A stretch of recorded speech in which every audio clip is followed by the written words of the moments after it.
رزينا قسمة الجبار فينا لنا علم وللأعداء مال فإن الماء لا يفنى عن قريب وإن العلم يبقى لا يزال لقد زان البلاد ومن عليها إمام المسلمين أبو حنيفة فما في المشرقين له نذير ولا في المغربين ولا بكوفة سبحان الله اقرأ باسم ربك الذي خلق خلق الإنسان من علق প্রথম বলছে হেরায়ের প্রথম ধ্বনি ছিল ইকরা পড়েন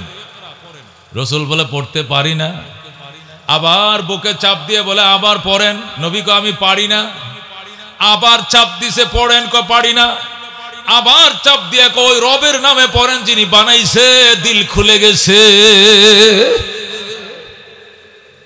কার নামে পড়বো কার কথা পড়বো কয় ওই রব যে রব আপনাকে বানিয়েছেন সৃজন করেছেন তার নামে পড়েন আস্তে করে নবীজির দিল খুলে গেল আর পড়া শুরু করলেন জোরে কোন আল্লাহু আকবার সেই হেরার ইতিহাসের সাথে এই শব্দটাকে মিল রেখে হেরার শব্দ হেরার ধ্বনি হেরার আওয়াজ কোরআনের আওয়াজ এই কোরআনের জামিয়া এখানে তৈরি হয়েছে এর অধীনে এর আহ্বানে ঐতিহাসিক ইসলামী মাহফিলে আল্লামা শামসুদ্দিন দামাত বরকাতুল আলিয়া মুফতি সাহেব হুজুরের সভাপতিত্বে আমার ভাইজান আলোচনা করেছেন তার প্রধান অতিথ্যে আমরা এখানে উপস্থিত হয়েছি খুশি না বেজার যেরকম খুশি না বেজার কাদের সাথে আমরা একত্রিত হয়ে বসছি যারা আল্লাহকে ডরায় কাকে ডরায় আল্লাহকে আল্লাহ বলেন নিঃসন্দেহে আমার বান্দা বান্দির মধ্যে শুধুমাত্র একমাত্র আলেমরাই আমাকে ভয় করে যেরকম সুবহানাল্লাহ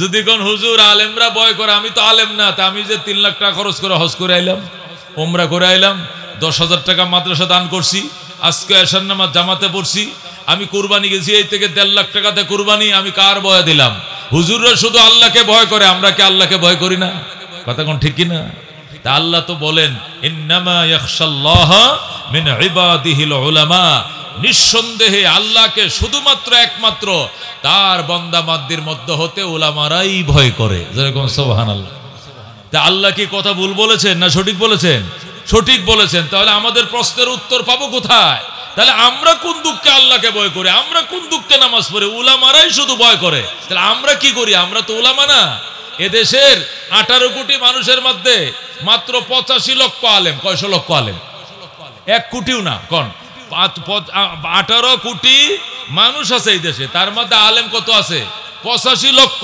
হাফেজ আছে 24 লক্ষ যেরকম সুবহানাল্লাহ হাফেজের আলেমে মিলাইয়া মোটামুটি 1 কোটি হয় আর 17 কোটি আলেমের বাহিরে কথা কোন ঠিক কিনা এখন আল্লাহ বলছেন আমাকে শুধুমাত্র একমাত্র ভয় আলেমরাই করে তাহলে 18 কোটির মধ্যে 1 কোটি হাফেজের আলেমরা না ভয় করে বাকি 17 কোটির অবস্থা কি তো হেরা কি আল্লাহকে ভয় করে না ভয় করে কিনা তো হেদের ভয় তো আল্লাহ স্বীকার করে না তার কোরআনে তার কোনো উত্তর খুঁজে বের করা লাগবে কিনা বলেন কোনো উত্তর খুঁজে বের করা লাগবে কিনা তা আমরা এখানে কয়জন আলেম আছেন আলেম যদি থাকে এখানে 30 জন আলেম ছাড়া আছে 300 জন কথা কোন ঠিক কিনা এরাও তো আল্লাহর ভয়ে এখানে এসেছে কথা কোন ঠিক কিনা কিন্তু আল্লাহ তো এই কথা স্বীকার করে না আল্লাহ কয় শুধু আলেমরাই আমাকে ভয় করে তার উত্তর জানার দরকার আছে কিনা মুফাসসিরিন কেরাম বলেন ভয় অনেক কিসিমের আছে কোন ভয় অনেক ধরনের ভয়ের কোয়ালিটির বেশ কম আছে আচ্ছা মানুষ কুত্তরেও ভয় করে করে কিনা আবার সাপরেও ভয় করে কিনা আবার পুলিশেরও ডরায় কিনা আবার মা বাবারও ভয় করে কথা কোন ঠিক কিনা আবার নিজের টিচারকেও ভয় করে কিনা আচ্ছা টিচারকে যে কারণে ভয় করে কুত্তরকে এই কারণে ভয় করে এই দুটো ভয়ের কোয়ালিটি কি এক কথা কোন এক কুকুরকে ভয় করে কেন আল্লাহ কাতি মাস কি মাস আশ্বিন কার্তিক মাস চলতেছে এখন যদি কুত্তা কামড় না খালি আঁচুর দিলেই 14টা ইনজেকশন কটা লাগবো নাভির চারপাশে ভ্যাকসিন দিতে হবে কটা 14টা নতুবা জলাতঙ্ক রোগে ধইরা আমি মারা যাইতে বাধ্য কথা কোন ঠিক কিনা এই জন্য কুত্তা যেদিক দিয়ে যায়, বিশেষ করে পাগলা কুকুরের কাছেও আমরা নাই। কথা কন ঠিক কিনা? সাপ রে ভয় করি কেন? সাপ যদি কামড় দেওয়া লাগবে না, শুধু ফুস করে কি করে, শোঁ করে শব্দ করে, আর বাতাস যদি গায়ে লেগে যায়, ওজা পাইতে দেরি হলে দুনিয়াতে থাকা যাবে না। ঠিক কিনা? এই যদি শুনে যে ওই ইরিকেটটার আইলের মধ্যে একটা সাপ পাইছিলাম, 3 মাস এই আইলে দিয়ে কেউ যাইতো না, এই যাইস না, এদিক দিয়ে সাপ আছে। কথা কন ঠিক কিনা? তাহলে সাপ এর যে কারণে ডরায়, কুত্তারেকে এই কারণে ডরায়, আবার উস্তাদদেরকে এই কারণে ভয় করে। এই ভয়ের কোয়ালিটি কি এক? শব্দ তো একটাই, উস্তাদকে ভয় করিবা, সাপকে ভয় করিবা, পাগলা কুকুরকে ভয় করিবা, মা বাবারে ভয় করিবা। ভয় কি এক? সব ভয় কি এক? মা বাবাকে ভয় করে কেন? মা যদি আমার বাবার সঙ্গে তার মিলন না হতো, পরিচয় না হতো, পরিণয় না হতো, বিবাহ বন্ধনে আবদ্ধ না হতেন, মিলন না হতো, দুনিয়া দেখতাম না, দুনিয়া বুঝতাম না। কথা কোন ঠিক কিনা? যে মা বাবার মিলনে আমি দুনিয়া দেখলাম, এই মা বাবার জন্য যদি আমার গায়ের চামড়া দিয়ে জুতো বানায় দেই, এই জুতা মারে পড়তে দেই, বাবারে পড়তে দেই, নিজের গায়ের চামড়ার জুতা ছিঁড়ে যাবে, তবু গো মা বাবার হক আদায় হবে না। কথা কোন ঠিক কিনা? এই জন্য মানুষ মা বাবাকে ভয় করে, উস্তাদকে ভয় করে, শিক্ষককে দেখলে রিস্কাতে নেমে যায়, টিচারকে দেখলে মোটরসাইকেল খাড়া করে ফেলে, সাইকেল থেকে নেমে যায়, দাঁড়াইছিস কেন? আমনে আমার উস্তাদ। উস্তাদ হয়েছে সমস্যা কি? নামছিস কা রিস্কার থেকে? উস্তাদ শরীয় সারা কারে কই চিনতাম না, এবিসিডি কারে কই চিনতাম না, আলিফ বা তাসা কারে কই আমি জানতাম না। আপনার সহবতের সংস্রবে যাওয়ার পর আমি অন্ধ চোখ দিয়ে দেখছি, আমার চোখ খুলছে। আপনার জন্য যদি গায়ের চাম দিয়ে জুতো বানায় দে, আপনি পড়েন, সারা জিন্দিগি গোলাম খাটি, আপনি একটা অক্ষরের স্বাদ, একটা অক্ষরের ঋণ আমি শোধ করতে পারবো না। কতক্ষণ ঠিক কিনা? শেরে খোদা হযরত আলী মুর্তজা, নবীজির কলিজার টুকরা, কি জিয়ের জামাই হযরত আলী, তিনি বলেন, মান আল্লামানি হারফান, যে আমাকে একটি অক্ষর শিক্ষা দিল, বা আনা আবদুল্লাহ, আমি তার গোলাম। যেরকম আল্লাহু আকবার। উস্তাদকে মানুষ এত ভয় করে কেন, সম্মান করে কেন? মান আল্লামানি হারফান, যে আমাকে একটা অক্ষর শিখাইছে, শুধু একটা অক্ষর, শরীয়হ, আর কিছু না, একটা অক্ষর। আলী বললেন, আমাকে যে একটা অক্ষর শিক্ষা দিল, পানা আবদুল্লাহ, আমি তার কিনা গোলাম। কি গোলাম? আমি তার খরিদ করা গোলাম। ইনশা বানি ওয়া ইনশা আতাকানি ওয়া ইনশা আরাক্কানি। আল্লাহু আকবার বলেন। আলী বলেন, আমি তার খরিদা গোলাম, আমি তার কেনা গোলাম, আমি তার কৃত দাস। বলেন আল্লাহু আকবার। চাইলে ইনশা বানি, চাইলে সে আমাকে বিক্রি করতে পারে, ওয়া ইনশা আরাক্কানি, চাইলে আমাকে গোলাম বানায়ও রাখতে পারে, ওয়া ইনশা আতাকানি, চাইলে আমাকে আজাদ স্বাধীন করে দিতে পারে। এই এখতিয়ার আমার নাই, আমার উস্তাদের আছে। বলেন আল্লাহু আকবার। রাজিনা কিসমাতাল জব্বার ফিনা, লানা ইলমুন ওয়ালিল আদাই মালু, ফাইন্নাল মা লা ইয়াফনা আন করিবিন, ওয়া ইন্নাল ইলমা ইয়াবকা লা ইয়াজালু, লাকাদ জানাল বিলাদা ওয়া মান আলাইহা, ইমামুল মুসলিমিন আবু হানিফা, ফামা ফিল মাশরিকিনা লাহু নাযীরু, ওয়ালা ফিল মাগরিবিনা ওয়ালা বিকুফা। যারা কোন সুবহানাল্লাহ। এই জন্য দোস্ত, ভয় অনেক কিসিমের আছে। আল্লাহকে ভয় করার কোয়ালিটি আলাদা, নবীকে ভয় করার কোয়ালিটি আলাদা, পুলিশকে ভয় করার কোয়ালিটি আলাদা, ছোট ডাকাত ভয় করার ডিজাইন আলাদা, কুত্তরে ভয় করার ডিজাইন আলাদা, সাপরে ভয় করার ডিজাইন আলাদা। আল্লাহ আলেমরা জানে আমাকে কোন ডিজাইনে ভয় করলে কোন কোয়ালিটির ভয়, এটা ভয়, এটা মুলবিরা জানে, মুলবিরা মানে। কথা কোন ঠিক কিনা? ভয়ে ভয়ে বেশ কম আছে দোস্ত। 2004 সালে যখন নির্বাচন হলো, কয় সালে? 2004 সালেও শেখ হাসিনা একটা নির্বাচন দিছে কিনা? এটা ছিল তার প্রথম নির্বাচন। হ্যাঁ, কথা কোন ঠিক কিনা? 96 তো গেল, 2000 কয় সালে দিছিল? দোস্ত, যখন 4 জানুয়ারি 14 সালে 4 জানুয়ারি 2014 সালের 4 জানুয়ারি 2014 সালে 4 জানুয়ারি যখন নির্বাচন দিল, নির্বাচনের মধ্যে মানুষ যায় নাই, অনেক কুত্তা বিলাই গেছিল, কথা কোন ঠিক কিনা? অনেক কেন্দ্রের মধ্যে খালি কুকুরের ছবি উঠেছে সাংবাদিকরা, পরের দিন দিছে 2টা কুত্তা একটা কুত্তুনি, 3 জন ছিল ওই কি সেন্টারের মধ্যে, আর কোনো পাবলিক দেখা যায় না, কথা কোন ঠিক কিনা? আবার কোনো কোনো সেন্টারে আগের দিন রাত্রে আগুন দিয়া লাইছিল, শুনছেন না? অনেক সেন্টার আগুন দিছে কিনা? তা আমার পাশের একটা সেন্টারে আগুন দিছে, আগুন দেওয়ার পরে পরের দিনে ওই এলাকার 4000 লোকের নামে মামলা হয়েছে, কয় হাজার, জেডারে ধরে ফতের মধ্যে রাস্তা ফাইলে দৌড়ে স্কুল পুরা মামলা। কি পুরা মামলা? স্কুল তো নির্বাচনের কেন্দ্র, স্কুলের দরজাটা সব ফুরে লাইছে, এই জন্য স্কুল পুরা মামলা, কেন্দ্র পুরা মামলা। এখন যারে বা হেরে মামলা দেয়, মানে আমার এক পরিচিত মহব্বতের ভাই একবারে 3 চিল্লা দিয়া এত বড় দাঁড়িয়ে রাখছে, একবারে মনে করেন 10-15 বছর ধরে তার দাঁড়িয়ে আছে, গেলে দাঁড়ি কোনোদিন হুঁশ দেয় না। ওমা দেখি দাড়ি নাই, ক্লিন শেপ, কিরে ভাই আপনার দাড়ি কই? কথা কম কর মিয়া, স্কুল পুরা মামলা দিয়া দিব, জীবন বাঁচানো আগে দাড়ি ফরে রাখবো আগে, জান বাঁচাই, না হলে শিবির কয়ে মামলা দিয়া 14 বছরের সাজা দেয়া লাগবে, জোরে কর নাউজুবিল্লাহ। আমি বললাম ভাই, এই স্কুল পুরা মামলার থেকে বাঁচার জন্য পয়গম্বরের কলিজার মধ্যে তুমি ফুঁস দিলা, নবীজের কলিজার মধ্যে খোর লাগায়া দাড়ি সাসলা, আর আমরা যদি কয় ফাঁসিও হবে রাজি আছিলাম, তবু গো পয়গম্বরের কলিজায় দাড়ির মধ্যে ফুঁস দিতে আমি রাজি না, কথা কোন ঠিক কিনা? দোস্ত, এই হলো পাবলিকের দিনদারি, এই হলো পাবলিকের বুজুর্গি, কথা কোন ঠিক কিনা?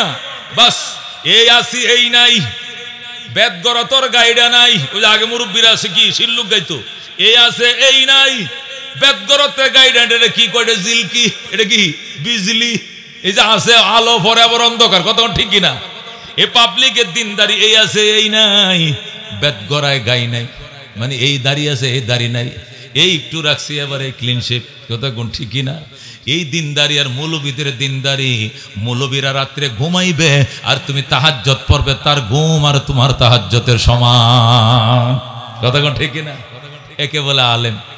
এই জন্য আল্লাহ কই ইন্নামা ইয়াখশাল্লাহ মিন ইবাদিহিল উলামা, নিঃসন্দেহে এই কথার মধ্যে কোনো সন্দেহ নাই, আল্লাহর বান্দা বান্দীদের মধ্যে আল্লাহকে সবচেয়ে বেশি ভয় করার মতো ভয় আলেমরাই করে, কথা কোন ঠিক কিনা? উলামায়ে কেরামই করে। উলামায়ে কেরামকে যদি বলো, আমার এক মুসল্লি, উনি ইটালি যাবে, কই যাবে? ইটালি যাবে। এখন দাড়ি টাড়ি তো আছে, আমার ওয়াজ সবসময় আমার পিছনে জমা পড়ে। আরেকদিন কো হুজুর ভিসা তো এসে গেছে, কই? ইটালি। যা, কো সমস্যা, যে কি সমস্যা? কো দাড়ি না কাটলে ওই যে দূতাবাসে দাঁড়াইলে বাড়ি দ্বারা তো ওই যে ছাড়পত্র দেয় না, অন করা কি? করা কি অন আমার কাছে কি লেগাইছো? কই এটা জানার জন্য, অন্য করতে ফতোয়া হলো, আমি ফতোয়া দিতে পারবো না। ইটালি না, ইটালির যদি রাজাও বানায় আমাকে, আমি লাথি মারবো, কিন্তু দাঁড়িতে ফোঁস দিতে পারবো না, কথা কোন ঠিক কিনা? আর তুই বেটাটা বিশালে চিন্তা কর, হুজুর 16 লাখ টাকা দাম। কত দাম? 16 লাখ টাকা। 16 লাখ বেশি না দাঁড়ি বেশি? এই জন্য টেলাই কোনো মতে এই দেশে পৌঁছার পরে আল্লাহ দিলে আবার আল্লাহ বাসাইলে দাঁড়িয়ে আবার এক কেলামো, কিন্তু ফারই কোনো মতে বিমানটাতে এই দেশে ঢুকি কোনো মতে। আমি বললাম যে হবে না। ওমা শুক্রবারে মসজিদে জিজ্ঞেস করছে, যখন ফতুয়া পায় নাই, শনিবার দিন 2 হাতে যা ধরে ফল ফ্রুট নিয়ে আমার বাসায় হাজির। কমলা আছে, আপেল আছে, আনার আছে, নাশপাতি, বেদানা সহ কত কিসিমের ফল ফ্রুট। আমি কিও ভাই জসিম, কি খবর? কজুর ওই যে আইছিলাম ওই ফতুয়াটার লাগে, আমার হাতে কি? কইটা হাতিয়ে আনছে সামান্য। আমি হাতিয়া সহ তুমি এখান থেকে বিদায়, ঘরে ঢোকা যাবে না, এখান থেকে বিদায়। মাল আনছো ফতুয়া ঘুরে দেওয়ার জন্য, কলিজায় নবীর কলিজায় আঘাত দিবি, আর তোর ফতুয়া দিমু যে বিদেশ গেলে দাড়ি কাটা জায়েজ আছে, আমি টুকরা টুকরা হয়ে যাবো, এই ফতুয়া দিতে পারবো না, পারবো না, পারবো না, কথা ঠিক কিনা? দোস্ত, এই কটা মুলুবি এই দেশে আছে বলে এখনো ইসলাম আছে। এই কটা মুলুবি এই দেশে আছে বলে বিশ্ব ইজতেমা বাংলাদেশে হয়। এই মুলুবি কয়টা আছে বলে 24 লক্ষ কোরআনের হাফেজ এই দেশে, কথা ঠিক কিনা? 80,000-এর উপরে মাদ্রাসা এই দেশে, 35,000-এর উপরে মক্তব এই দেশে, কথা ঠিক কিনা? এখনো 3 চিল্লা সাথীর অভাব নাই, দাড়িওয়ালার অভাব নাই। আরব রাজ্যগুলো নবীর দেশে যায় দেখেন, দাড়িওয়ালা লোক পাইতেন না। মসজিদের ইমাম, মাদ্রাসা টিচার ছাড়া একটার গালেও দাড়ি নাই, সব ক্লিন শেভ। আল্লাহ, এই দেশে এখনো লক্ষ লক্ষ পাবলিক এদের গাল বড় দাড়িওয়ালা আছে এই দেশে, কতক্ষণ ঠিক কিনা? কেন? উলামায়ে কেরামের বরকতে। দেশ কি আলেম ওলামায়ে ভরা, কথা ঠিক কিনা? আল্লাহর হাবিব সাল্লাল্লাহু আলাইহি ওয়াসাল্লাম যখন তিনি মক্কা ছিলেন, হঠাৎ একদিন বলতেছেন কোরআন তো নাজেল হওয়া শুরু হয়ে গেছে, এটা শিক্ষা চালু রাখতে হবে, নতুবা আমি মরে গেলে কোরআনের চর্চা বন্ধ হয়ে যাবে। মাদ্রাসা বানাবো, একটু জায়গা দাও, জায়গা দাও। রাসূলের ফুফাতো ভাই হযরতে যায়েদ ইবনে আরকাম রাদিয়াল্লাহু তাআলা আনহু ডাক দেয়া কয়, ইয়া রাসূলুল্লাহ, হাবিবাল্লাহ, আমি আবার বাবা আরকাম ইবনে আবিল থেকে একটু জায়গা পাইছিলাম, যদি মাদ্রাসার জন্য কবুল হয় এই জায়গা বিনা দাবিতে আমি অক্ফ করে দিলাম মাদ্রাসার জন্য। আরকাম ইবনে আবিল, যায়েদ ইবনে আরকাম রাদিয়াল্লাহু তাআলা আনহুর বাবা। আরকাম ইবনে আবিল থেকে যায়েদ ইবনে আরকাম একটু জায়গা পাইছিলেন, রাসূলের আবার আত্মীয় লাগে। এই জায়গাটা এনে নবীকে দিয়ে কয়, হুজুর এখানে পৃথিবীর প্রথম মাদ্রাসাটা বানান, এই জায়গা আমি অক্ফ করলাম। যেরকম আল্লাহু আকবার। হযরতে যায়েদ ইবনে আরকামের জায়গার উপরে নবীজি মাদ্রাসা বানাইলেন। 13 বছর ছিল মাদ্রাসা, বলেন আল্লাহু আকবার। এই 13 বছরে আল্লাহর পক্ষ থেকে নাজেল করা কোরআনের আয়াতগুলো এখানে লেখা হতো, নবীজির বাণী হাদিসগুলোকে আলাদা করে লেখা হতো। এক গ্রুপে কোরআন সংরক্ষণ করত, এক গ্রুপে হাদিস সংরক্ষণ করত, আর এক গ্রুপে সংরক্ষিত কোরআন হাদিসকে চর্চা করত, শিখত, শিখাইতো। সুবহানাল্লাহ। 13 বছর নবী হওয়ার পর তিনি মদিনায় চলে যান। মদিনায় যাওয়ার পরে জায়গা কালেকশন শুরু করছেন। প্রথম মসজিদের জায়গা নিছেন, মসজিদ বানাইছেন। আল্লাহু আকবার। মাদ্রাসার জায়গা প্রথম পাওয়া যাচ্ছিল না, মদিনা অভাব ছিল, দুর্ভিক্ষ ছিল। এই জন্য মসজিদের নববীর কোণার মধ্যে নবী মাদ্রাসা তো সোফা বানাইলেন। মসজিদে নববীতে নামাজ হয়, নামাজের পরে মসজিদের কোণার মধ্যে দরস হয়, কোরআন হাদিস পড়া হয়। টানা 10 বছর সেখানে মাদ্রাসা ছিল। যেরকম সুবহানাল্লাহ। আল্লাহর হাবিবের তিরুদানের পর, নবীর ইন্তেকালের পর, ও দুস্ত রাহমাতুল লিল আলামিনের ইন্তেকালের পর হযরত আবু দারদা রাদিয়াল্লাহু তাআলা আনহু সিরিয়ার রাজধানী দামেস্কে কওমি মাদ্রাসার 3 নম্বর মাদ্রাসাটা বানাইলেন। বলেন আল্লাহু আকবার। প্রথমটা নবী বানাইছেন মক্কায়, দ্বিতীয়টাও নবী বানাইছেন মদিনায়, তৃতীয়টা হযরত আবু দারদা রাদিয়াল্লাহু তাআলা আনহু বানাইছেন দামেস্কে। দামেস্ক হলো সিরিয়ার রাজধানী। দামেস্ক কোথায়? দামেস্কে পৃথিবীর 3 নম্বর কওমি মাদ্রাসা হয়। 4 নম্বর কওমি মাদ্রাসা হযরত আব্দুল্লাহ ইবনে মাসউদ রাদিয়াল্লাহু তাআলা আনহু, ইরাকের তখনকার রাজধানী ছিল কুফায়, কুফায় তিনি মাদ্রাসা প্রতিষ্ঠা করেন। হযরত আব্দুল্লাহ ইবনে মাসউদ রাদিয়াল্লাহু তাআলা আনহু কুফায় বানাইলেন মাদ্রাসা, এটা কওমি মাদ্রাসার 5 নম্বর শাখা। এরপরে হযরত আমর ইবনে আস রাদিয়াল্লাহু তাআলা আনহু মিশরের রাজধানী কায়রোতে 5 নম্বর কওমি মাদ্রাসার শাখা বানাইলেন। বলেন আল্লাহু আকবার। মিশরের রাজধানী কায়রোতে কওমি মাদ্রাসার 5ম শাখা প্রতিষ্ঠিত হয়। সেটার প্রতিষ্ঠাতা ছিলেন হযরত আমর ইবনে আস রাদিয়াল্লাহু তাআলা আনহু, যার হাতে কায়রো বিজয় লাভ করেছিল হযরত ওমর, যাকে গভর্নর বানাইছিলেন। যেরকম সুবহানাল্লাহ। এরপরে হযরতে সুলতান মাহমুদ গজনবী রহমতুল্লাহ আলাইহির হাতে আফগানিস্তানের তখনকার রাজধানী, বর্তমান রাজধানী কাবুল, তখন ছিল গজনি। আফগানের পুরাতন রাজধানী গজনিতে সুলতান মাহমুদ গজনবী কওমি মাদ্রাসার 6 নম্বর শাখা প্রতিষ্ঠা করেন। এরপরে বাদশাহ নিজামউদ্দিন, ইরাকের বাদশাহ নিজামউদ্দিন, যেটাকে বাদশাহ নিজামুল মুলুক বলা হতো, বাদশাহ নিজামুল মুলুকের নেতৃত্বে ইরাকের নতুন রাজধানী বাগদাদে কওমি মাদ্রাসার শাখা প্রতিষ্ঠা করা হয়। ওই মাদ্রাসার নাম দেওয়া হয় মাদ্রাসায়ে নিজামিয়া। কি দিয়া? মাদ্রাসায়ে, এই নামেই কওমি মাদ্রাসাকে মাদ্রাসায়ে নিজামি বলা হয়, দরসে নিজামির মাদ্রাসা বলা হয়। ওই মাদ্রাসায়ে নিজামিয়াতে বহু বড় বড় আলেম ওলামা তৈরি হয়েছেন। তার মধ্যে উল্লেখযোগ্য 3 জন। একজন ছিলেন হযরত ইমাম গাজালি রাহমাতুল্লাহ আলাইহি, হুজ্জাতুল ইসলাম। বলেন আল্লাহু আকবার। হুজ্জাতুল ইসলাম ইমাম গাজালি সেই মাদ্রাসায়ে নিজামিয়ার ছাত্র ছিলেন। পারস্য কবি, বিশ্বকবি শেখ সাদি রহমতুল্লাহ আলাইহি, তিনিও সেই মাদ্রাসায়ে নিজামিয়ার ছাত্র ছিলেন। বড় পীর মহিউদ্দিন আব্দুল কাদের জিলানী রহমতুল্লাহ আলাইহি, পীরানে পীর, বড় পীর মহিউদ্দিন আব্দুল কাদের জিলানী রহমতুল্লাহ আলাইহি সেই মাদ্রাসায়ে নিজামিয়ার ছাত্র ছিলেন। যেরকম সুবহানাল্লাহ। গেল 7 নম্বর। এরপরে সেখান থেকে মাদ্রাসা চালু হতে হতে এশিয়াতে ঢুকছে, দক্ষিণ পূর্ব এশিয়ার দিল্লিতে, ভারতের রাজধানী দিল্লিতে সুলতান আলতামাস রহমতুল্লাহ আলাইহি দিল্লিতে কওমি মাদ্রাসার বিরাট বড় শাখা প্রতিষ্ঠা করেন। এরপরে সুলতান সালাউদ্দিন ঘুরি রহমতুল্লাহ আলাই আজমিরে, কোথায়? আজমিরে সুলতান সালাউদ্দিন ঘুরি রহমতুল্লাহ আলাই কওমি মাদ্রাসার ৮ নম্বর শাখা প্রতিষ্ঠা করেন। এভাবে মাদ্রাসা প্রতিষ্ঠার সংগ্রাম হিরিক শুরু হয়ে যায়, শিরিক শুরু হয়ে যায়। মোগলরা এসে একের পর এক মাদ্রাসা প্রতিষ্ঠা করেন।